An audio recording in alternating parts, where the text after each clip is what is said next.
There you go. Okay, there we go. Can you hear me? Hello. Okay. Okay. But why is it not? Just won't connect to my managed settings. It won't go on my headphones. What a press. Literally, it's not disconnect audio. Okay, 1 second. Let's pull out Jada. 1 second. Throwing these on now. I'm gonna come back. I'm gonna be right back. Okay. All right. Wow. Technical difficulties. Technically, we're inside of our 10-minute window that I gave us to make sure that we only have a 45 or 40-minute meeting here. Let's see. Oh, he's back. Hello. Okay. So it's still not working. Oh, excellent. Just do this. Not really sure why it's being such a dickhead here, but whatever. Yeah, welcome to Yes. 2024. Yeah, like why? But why though? Oh, okay. Testing. Can you hear me? 1, 2. Bitcoin. Blockchain. Hello. Artificial intelligence. Yeah. I'll tell you what, airports are chaos. Yeah. I was like, wait, should we do our intro? Do we need to do the intro? Yeah, I guess so. Okay. All right. Hey, what's up? You might notice something's a little different today, but this guy's in Vancouver, so Vancouver. YVR. Hopping. On my way back to Toronto, actually. in the airport. But yeah, so But we're doing an episode like this. this is it. It's our regular Wednesday vibe. We were talking about this. Yeah. And we are like, should we do this? And then Jules said, yo, do you want to do a podcast from remote? And I was like, yeah, why not? Oh, you know what I should have done? I should have connected to the laptop. That would have been probably smart. Yeah. I could do that right now, but it's fine. Let's just It's fine. yeah. Testing. Anyway, I'm Julian. Yeah. I'm Ephraim. This is the Polo Lewis Podcast. Polo Lewis Podcast, episode 7. Wait, no, we shouldn't say that because it might come out in different orders. I don't know what episode this is. It's an episode. This is an episode. It's an episode. So Jules is at the studio. Yeah, I'm at an undisclosed location. our undisclosed location downstairs from where we usually record. Usually it's up. Yes. Yeah, it's true. And it's in the middle of an airport. So that's what we're doing today. I was in line at security. And I got to the front of the line. The guy's just, there's like 2 separate lines, one for the initiated and one for the uninitiated, those who paid the extra $60 to get their expo pass. And the guy like stops me, lets a bunch of people in the initiated line go ahead until one guy actually stops and he's like, hey, do you want to go ahead of me? And I like look at the guy who's like directing traffic and I'm just like, and he just like, he doesn't say anything. So the guy just moves. And this man sends me to the shitty line. Makes me wait with this shitty line. And then proceeds to send the next 7 people behind me to the expedited line. Yeah. I'm like, yo, this is some garbage. Sometimes that there's like a chick in the backdrop just like talking on her phone, but she has like hair down to her ears, so you can't see the headphones. But I just overhear this conversation. She's just like, I can drink. Yeah, no, I'll be making some food tonight. We're going to have a steak party. She's like trying to direct traffic. She's going to put your bag over there. This is it. Sorry? Just actively on the phone. Nobody wants to be at work. Let's be honest. Yeah. I've fully taken meetings for this project. I've just been like doing like wrapping cables or doing work related tasks. My favorite version of that was this guy must have been in the early 20s. And then there's the other guy, the one I told you about, the one that's no longer with the company, was like teaching this guy how to fold a projector screen. And so he was like, this guy was talking, but the guy who was teaching him didn't know that he was like on the phone. And so he would respond to comments that he was like making, that the kid was making. And so he'd be like, yeah, like I can, it's not that easy. Like I can come through later. And the guy was like interacting with that conversation. He's, yeah, you know what? It is easy. All you have to really do is fold up the thing here and stuff like that. It's just no idea what's happening. Sometimes you got to just let people take the L. Oh yeah. Yeah. This guy did take the L for sure. So what's going on your end? I like this checkered shirt. Oh, thank you. Swag. I don't know. Yeah, we're out here in Toronto, just doing things. I managed to hurt my ribs while I went snowboarding. Oh, that's not fun.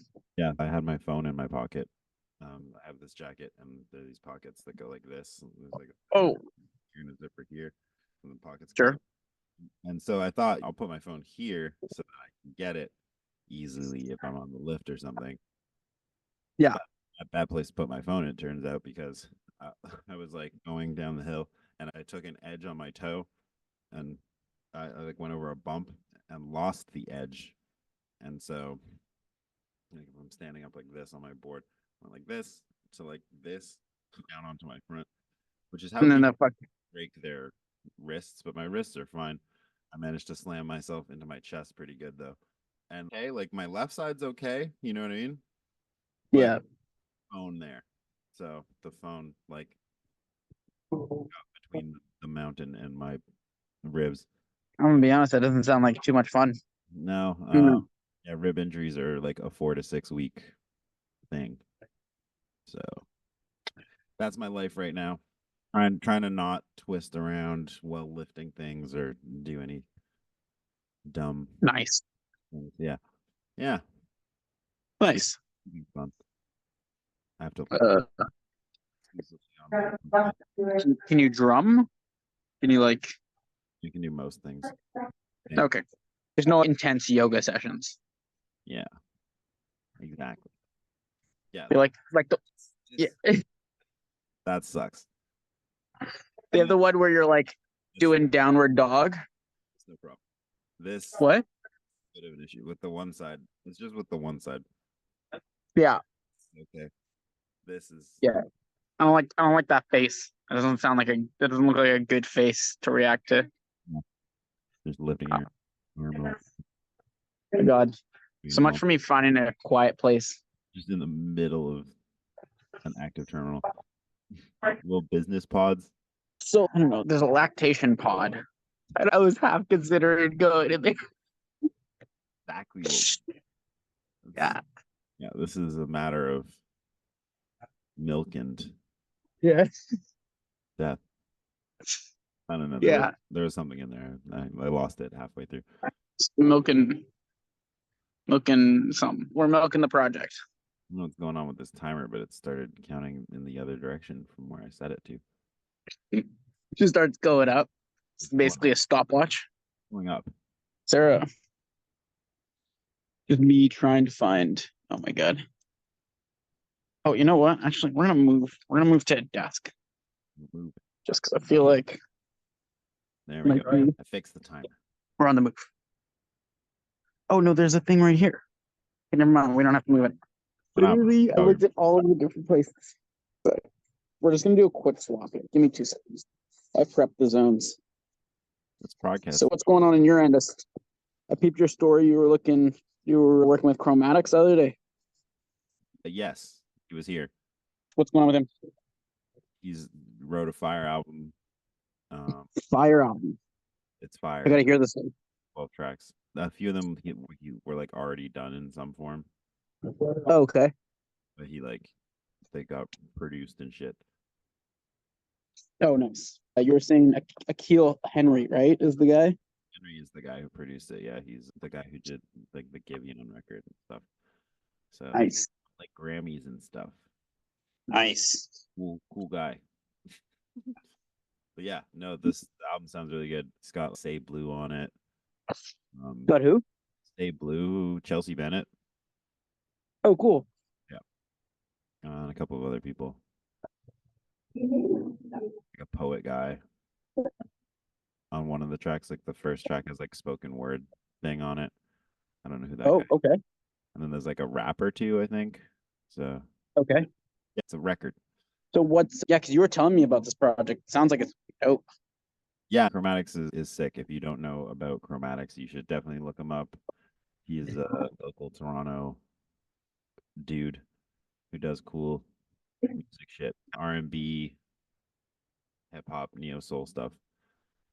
But yeah, he's making a break for it. He's getting some grants and making some videos and doing the stuff. Yeah, that's what we like to see. Yeah, you like, I don't know, whenever you see like people in your kind of area making like industry moves, it's nice I think because this is a big thing, and I think a lot of musicians get cagey about this topic because right, I feel like everyone's been around people who like gotten deals or been or like known like friends of friends situations or used to play with this band that like turned out to be a really super successful band later or something. right.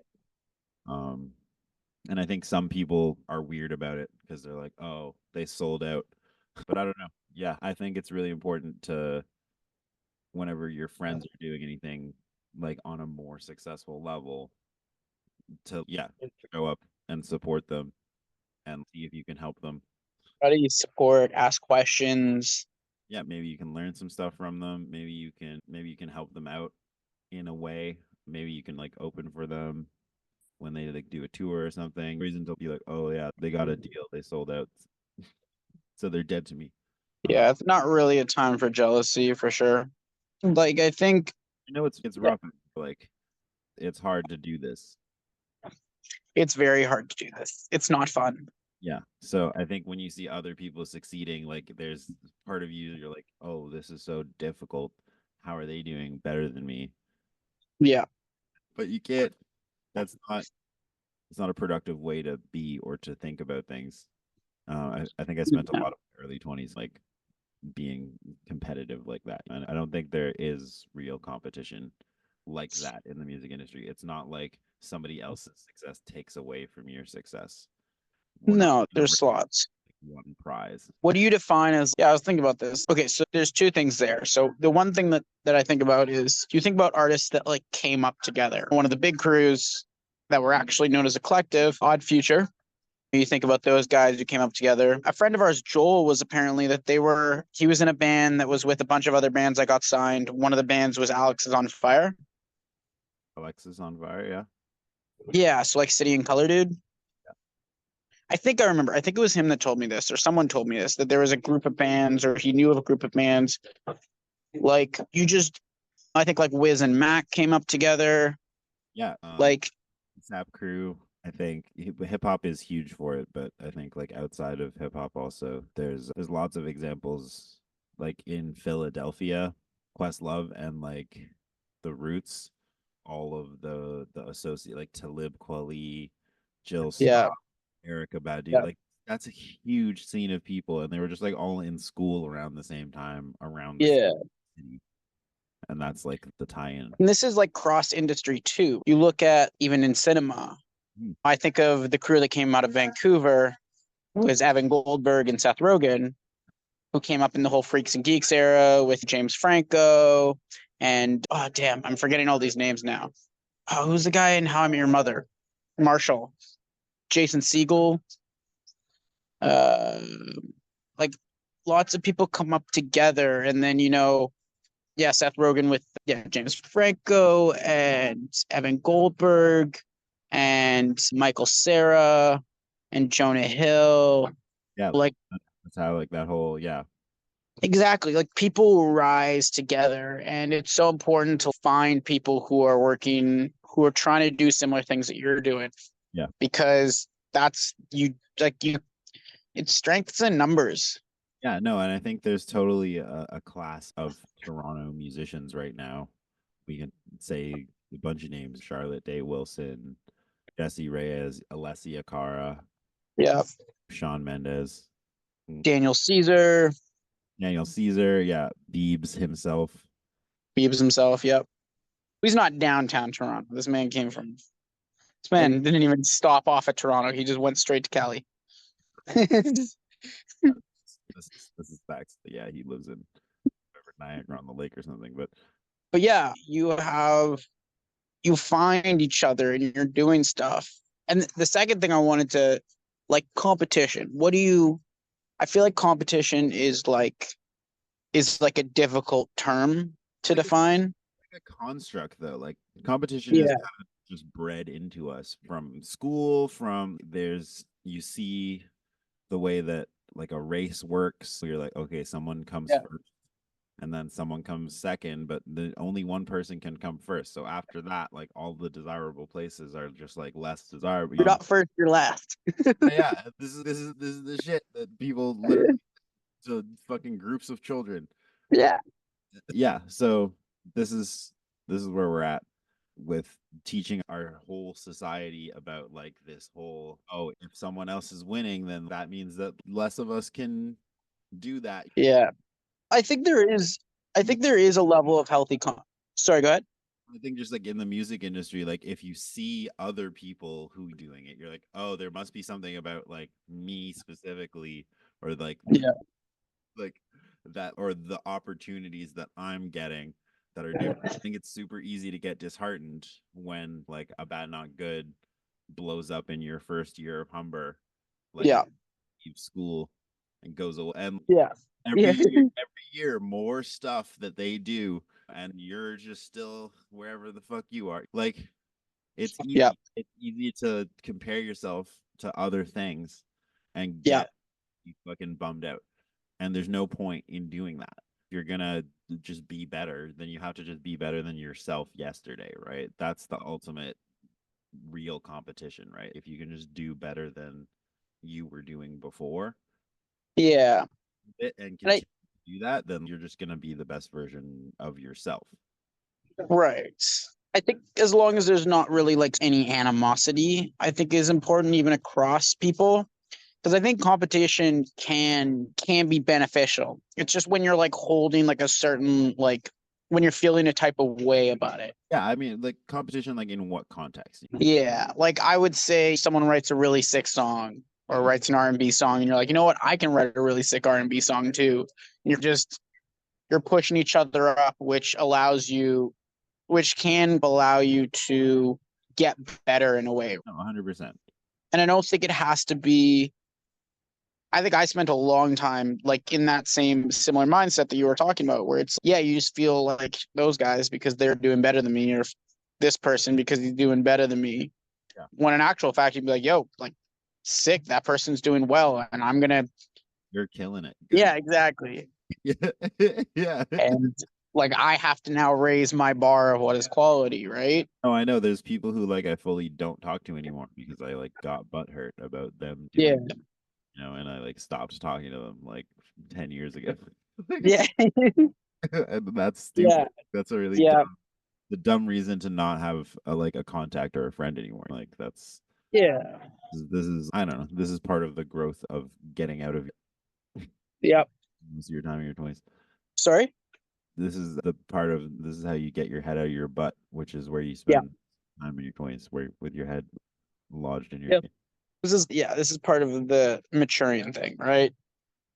Ultimately, I think it does come like when there's a lack of slots. If there's 3 slots and you really want this opportunity, and that's the thing. You look at that. What's the drumming movie? The jazz drumming movie, Whiplash. Whiplash, yeah. Yeah, where you're either like you're in the senior band, or you're like a sub, or you're like in the junior band, or you're like a sub at this one school. That's I think when it becomes a bit toxic because it's like you're fighting for like minutes. I think everybody knowing where everybody else stands is a little weird. And Yeah. that was a little bit of my trepidation with going to Berkeley in the first place, because they have this ranking system where like you're like a level 1 through 5. Yeah. Either like you know what level you are, and then everyone else knows what level you are because like you're in ensembles and classes like based on Yeah. that level, and that's dumb. Yeah. And that might also separate you from having the opportunity to learn from people who are better than you. Because the 5s aren't gonna talk to the level 3s because why would they associate? And then they're just gonna do elitist stuff, have 5 only sessions. Yeah, exactly. And you're like, okay, a fun time? How do I? And you literally have to test yourself up. Yeah. Oh, I gotta kill it at theory class. I gotta kill it at musicianship class, and then I like test Right. to get myself to level 4, get myself to level 5. Yeah. Maybe they'll talk to me. Yeah. Oh, I just thought you moved up to level 3. Look at you. It's like a lot of the stuff that sets you up for being good at music or whatever in university is privileged stuff, right? It's like you had lessons when you were growing up, or you were like super diligent about practicing from a young age. And these aren't things that these are like luxuries. These aren't things that everybody has. And yeah, I don't know. It just felt like an uneven playing field from the start. It's all the kids with private lessons were definitely gonna be 4 or 5s, and then all the kids who were just learning how to play in high school were gonna be 1, 2, and 3. And so yeah, we don't talk to them. Yeah. That has to be on the students as well. 100%. But it's when you're, I don't know, when you're raised into this kind of class, maybe you're like a prodigy and you're just nice with it and you're like level 5 already, you bust in there. Why would you waste your time? Yeah, exactly. Yes. But I'll tell you, listen, even as someone who's been doing this for 10-ish years at this point, on my end, like I still have so much to learn from people who are just entering the field. 100%. Music in my mind is about sharing. For me, Music in my mind is about. Sorry, go ahead. people who are just starting now are super interesting because they have like cool entry point ideas. Yeah. Like I just used TikTok, like Jake with Golden Hour. Yeah. A really good example of you can just use the internet really in a smart way. Yeah. But yeah, And one, I think the newer projects are a really good way to learn cool stuff. The same way as someone who's been around, like Snoop Dogg or whatever, you know what I mean, has advice as someone who's like in their first year like releasing music, you know. Well, yeah, and don't get it twisted. Like, even if you are not a well-known artist, like the big guys are still calling on these people. I saw on a Drake record, God, one of his keyboardists, I can't remember his name right now, but he posted on Instagram, and he's one of these guys that I found when I was in my like jazz fusion phase. And he was just like, yo, I recorded this part for this Drake record. You know what I mean? And now it's not necessarily the same because obviously this guy's made it to a point where someone like Drake is looking at him. But I don't know. It's just like this classist system keeps a lot of the same ideas flowing through it rather than reaching out to new people and being like, hey, how do we develop something new? What are you checking out? Because I know what all my people are checking out. Well, this is the same. I have this problem with the Toronto music scene that nobody likes to do collaborations because everyone's like gatekeeping their own music career. Right. Everyone's, I'm a level of cool and successful that I can only associate with people who are the same level of cool and successful as I am, and I'm the judge of who is cool and successful. Yeah. And I think that sort of mentality does nothing but breed like this weird sort of competitive, right, where we're like all screw face like on the wall at the show watching the other set, and then we go up and then we're like, and then we should all just be enjoying each other performing. I think it just comes down from a like a scarcity mentality versus an abundance mentality. Like the idea that there's not enough success somehow. Sorry, keep going. I'm gonna mute myself. Yeah, like the idea that there's not enough like success in the Toronto music industry for everybody to be successful. And I think that's just like a fallacy. I think you'll find that if you find a group of people and you all cultivate success together, like other people's success will in fact add to your success and not take away from your success. And I think that's the biggest thing. It's an active terminal. This is flight announcements happening. It's in English and in French, so you gotta wait. We've finished both. Hand it out here. Got to make the announcement once, and then we make the announcement again in case you couldn't Exactly. it the first time. If you don't understand. They do that in the southern states a little bit in Spanish, but Yeah. but only sometimes, and it's not like a rule. It might be like state based, like state to state where they have the rules. I don't know.